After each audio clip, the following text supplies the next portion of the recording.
वालेकुम, a very good morning. मौजूदा decade की अगर मैं बात करूं तो सबसे पहले एशेज़ की राइवलरी होती थी इंग्लैंड और ऑस्ट्रेलिया की।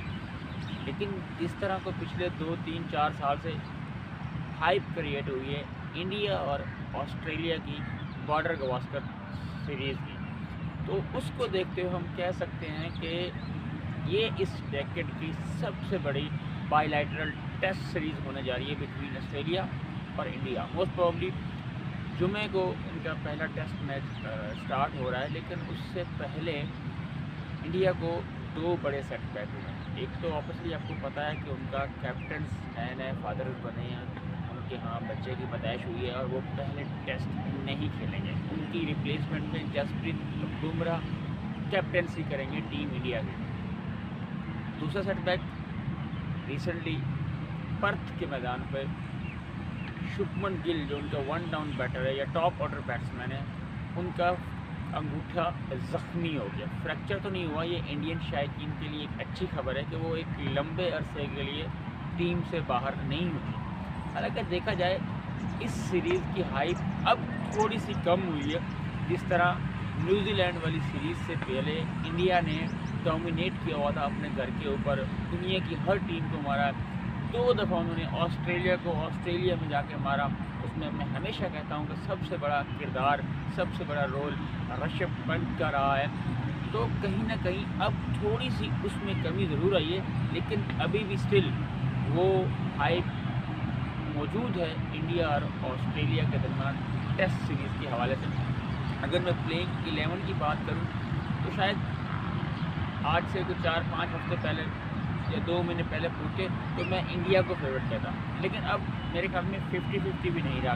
According to me may be 70-30, 70% Australia, 30% India. क्योंकि यार ऑस्ट्रेलिया अपने घर पे अपनी होम कंडीशंस में वो काफ़ी लंबे अरसे से डोमिनेट करते हुए आ रहे। रिसेंटली उन्होंने पाकिस्तान को T20 में क्लीन स्वीप किया, तो कहीं ना कहीं उन्होंने अपने जो बड़े मेजर प्लेयर है, मिचेल स्टार्क था, पैट कमिंस थे, हैजलवुड वगैरह, सबको आराम दिया था T20 सीरीज़ के लिए। और इवन के तीसरे ODI जो इनका डिसाइडर था पाकिस्तान के अगेंस्ट, वहाँ भी आराम दिया। जो प्लेइंग 11 आ रही है, KL राहुल मेरे ख्याल में एक नया प्लेयर इंडिया के लिए ओपन करने जा रहा है विद जायसवाल। अब KL राहुल मेरे ख्याल में, अगर मैं इंडियन कंडीशन के हवाले से बात करूँ कि यार वो हमेशा से रन भी करते हैं और क्रिटिसिज्म भी उन्हीं भी किया जाता है, लेकिन उनका भी यही, वहाँ के मीडिया का, वहाँ की आवाम का यही कंसर्न है कि KL राहुल कभी भी आपको प्रेशर में रन करते हुए नज़र नहीं आएगा। ठीक है, वो उसने रन दिए हैं, लेकिन वो कभी प्रेशर में रन करते हुए नज़र नहीं आएगा और आपको चोक करता हुआ नज़र आएगा। नीचे से आपके पास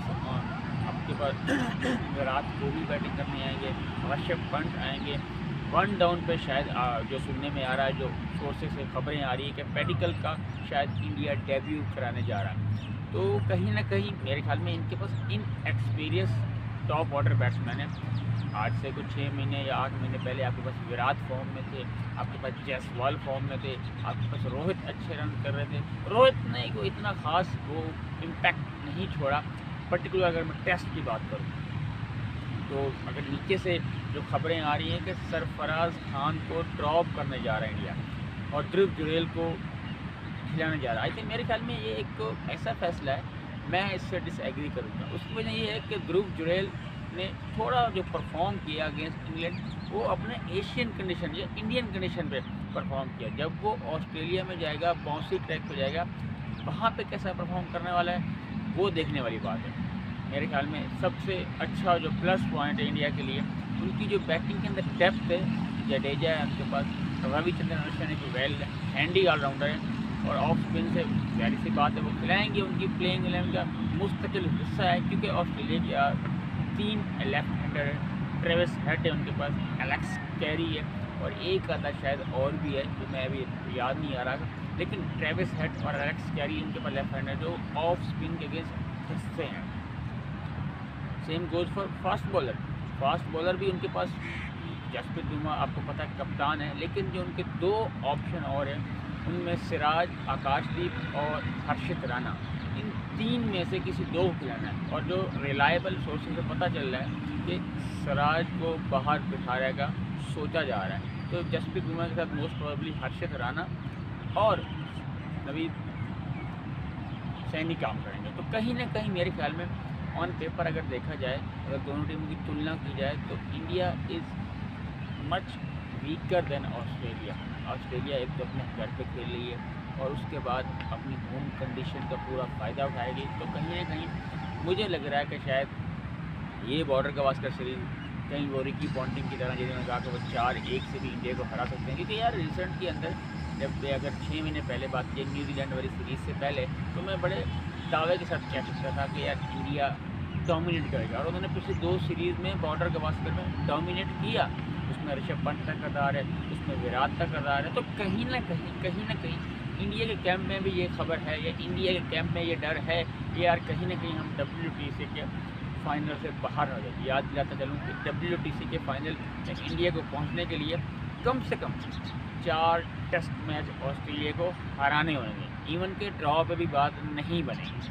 तो मेरे ख्याल में रोहित शर्मा जो दूसरे टेस्ट में वापसी करेंगे, एक खुशाइन साइन होगा। लेकिन कल से बॉर्डर गवास्कर सीरीज़ का पहला टेस्ट मैच स्टार्ट होने जा रहा है और काफ़ी हद तक एक एक्साइटमेंट है, जितनी यानी कि पहले हमारे पास एशियज़ की होती थी, लेकिन अब जो इंडिया ऑस्ट्रेलिया की बायलैटरल सीरीज वो भी उतनी ही इम्पोर्टेंट है जितनी कि एशिया है।